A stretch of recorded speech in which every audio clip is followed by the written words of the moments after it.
আগামী শাসকদের হাসিনার পরিণতি মনে রাখতে হবে। আসিফ মাহমুদ।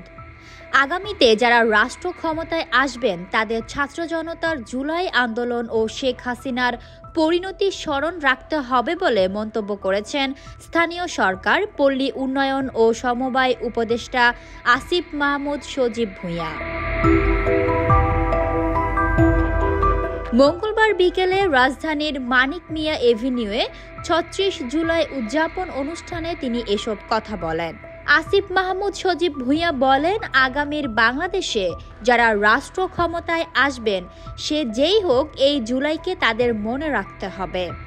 যাদের মনে ফ্যাসিবাদী হয়ে ওঠার আশঙ্কা আছে, শেখ হাসিনার পরিণতি তাদের মনে রাখতে হবে।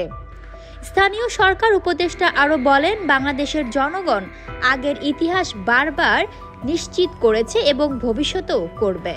আমাদের শহীদ ভাই বোন ও আহতরা যে পথ দেখিয়েছেন বাংলাদেশকে সার্বভৌম, স্বাধীন এবং জনগণের ক্ষমতার বাস্তবায়ন করার জন্য, আমরা সেই পথ সারা জীবন অনুসরণ করব। তিনি বলেন, জুলাই ২০২৪ শেষ হয়ে যায়নি। আজকের এই বিপুল জনসমাগম প্রমাণ করে যে জুলাই চলমান আছে। বাংলাদেশের ইতিহাসের সঙ্গে ভবিষ্যতে জুলাই সর্বদা জীবিত থাকবে। তিনি আরও যোগ করেন, বিজয়, মুক্তি এবং স্বাধীনতার ১ বছর।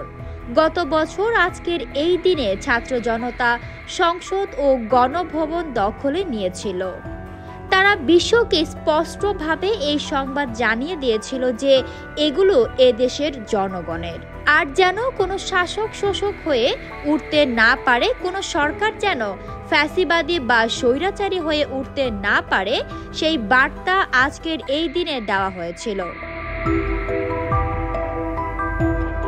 Fatema Tuj Zohra, People Voice Television, Dhaka.